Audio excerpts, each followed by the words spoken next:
What's up, guys? I am Kelsey. I'm the head coach of Luna Wolf Healing, and today I wanted to talk to you guys about why healing trauma is so important for your adulthood and for your life.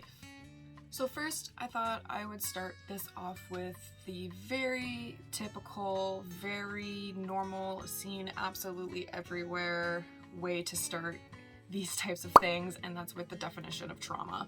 So the definition of trauma is a deeply distressing or disturbing experience. That's it. That will leave a lasting emotional response. So that is a very broad definition, and that's why I like it, because trauma is on a very large scale, very large spectrum. There's multiple different types of trauma, and it's important to recognize that there are different types of trauma and how to become aware of those things within yourself so that you can start taking the steps and moving forward.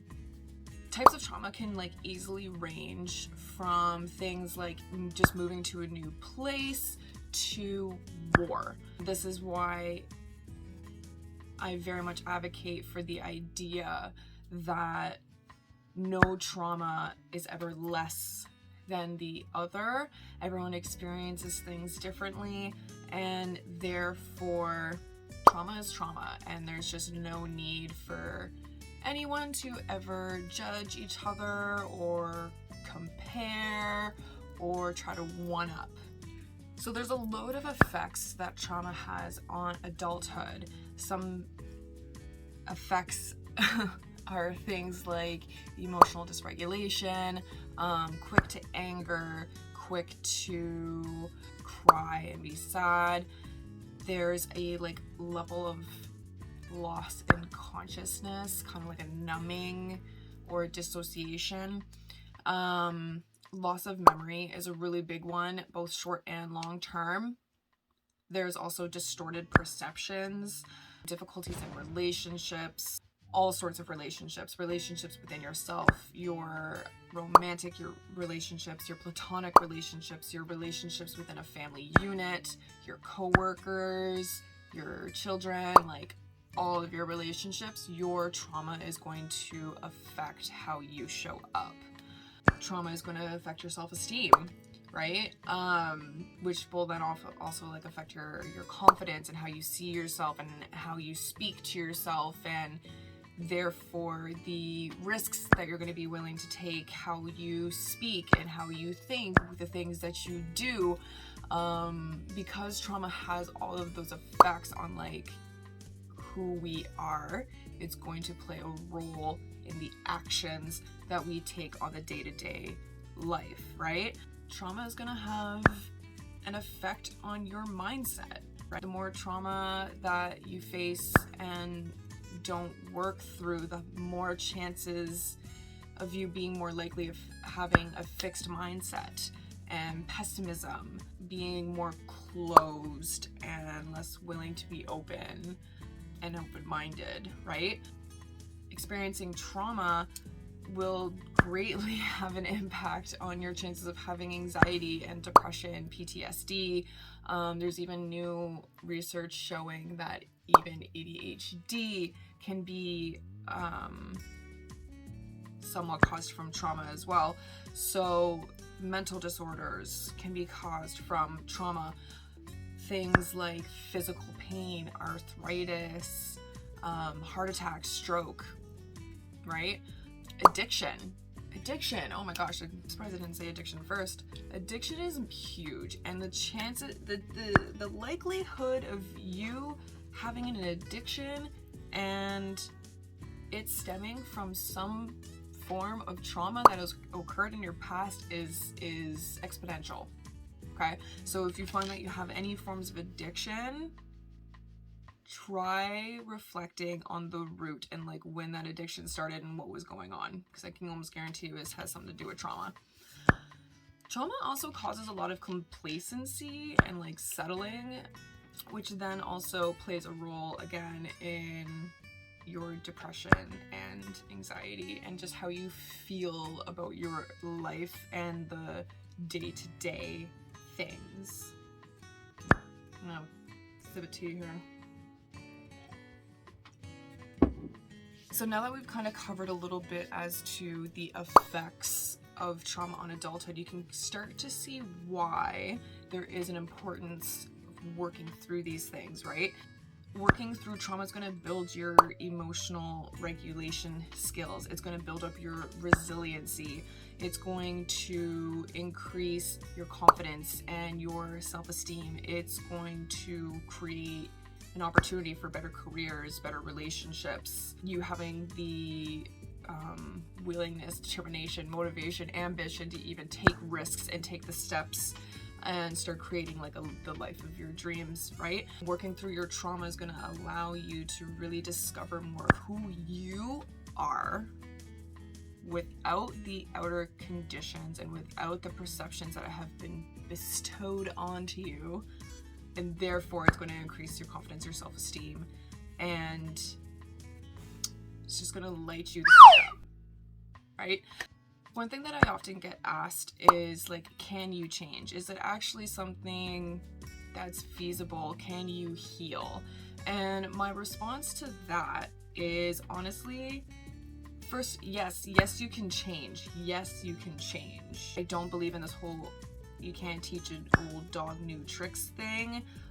With some of the research that I've done and some of the things that I've learned, we can completely rewire the neural pathways that are going on in our brain. And in fact, there's actual parts of our brain that fully regenerate throughout our lives. Like our brains are constantly changing and evolving. They don't just stop magically when you're like 18 years old. So yes, you have the capacity to change, and yes, you have the capacity to change your mindset, your habits, your behaviors, the way you think, talk, and behave. You have the capacity to do that.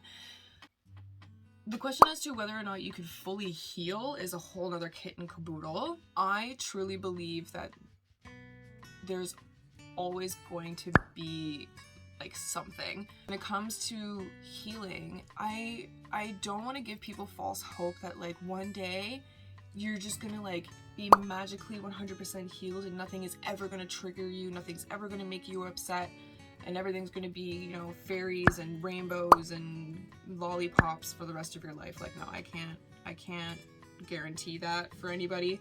But what I will say, okay, is by doing the work, you are going to give yourself the space and the tools to make your life better. And by that, I mean your triggers are going to be less. You're going to be triggered less. When you are triggered, it's not going to be as intense, and it maybe won't last as long because now you're going to have the tools and the resources to actually work through it in a more healthy, productive manner. When we decide that we are going to heal our trauma and grow, there's going to be, like, for an example, if you want to heal your perfectionism, you know, you're going to do some work on it and you're going to take some action steps and it's going to be really, really, really great. Things are going to go really, really well, but then you're going to hit a roadblock. Something is going to trigger your perfectionism to come back. So now you're like, it's not necessarily that you're at step one, it's just that it gives you an opportunity to continue to grow through that. You never stop growing. If you stop growing, you're dead. And that's just a part of the human experience that I think a lot of us need to accept, is we are meant to grow, we are meant to learn, we're meant to unlearn and learn, grow and expand and be open. So that's my little spiel on that. So with that being said, I want to end this video with a little bit of some like action steps for you guys, okay? So like first, I want you guys to really think to yourselves and decide and make that decision.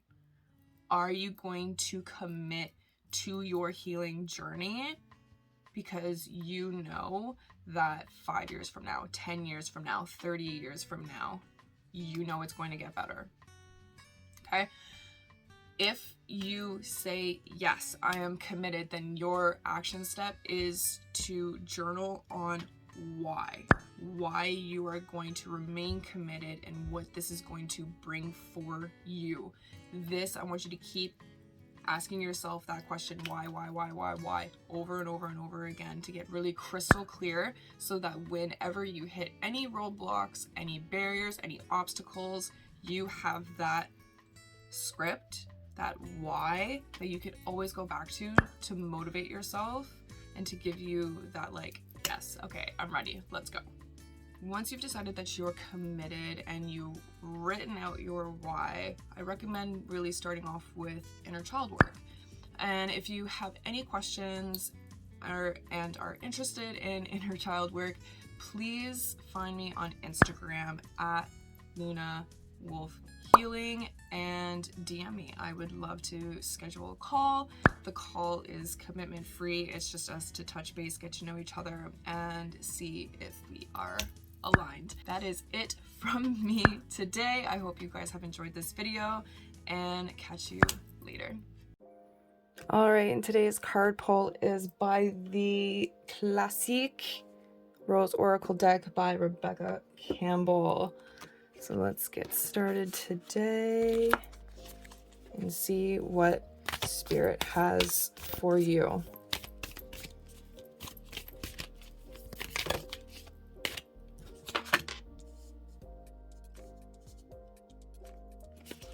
So today, your message from Spirit and Mother Rose is the Mother Rose. Returning to each other, compassion and humanity. So this card lets us know that we're living in a great time of division and learning and unlearning. We're together mending the thread of humanity, and this is the card of returning to union by facing what's been broken, separated, and severed. To realize that we're all human, and while harm has been done, it's needed now. What's needed now is for us to acknowledge what's happened and endeavor to find a way to return to each other, to realize that it's possible for two people to have a different experience at the same time, and that both can be true. Mother Rose longs for humanity to drop our defenses and to reach out to each other with deep honesty and compassion. So what relationships are difficult for you now? Who has hurt you? How can you soften and express your truth without being defensive? And how can you open yourself up to the possibility that two truths can exist at once? Those are your action steps. And if you liked this video, please hit the like and the subscribe button, and I'll see you guys later.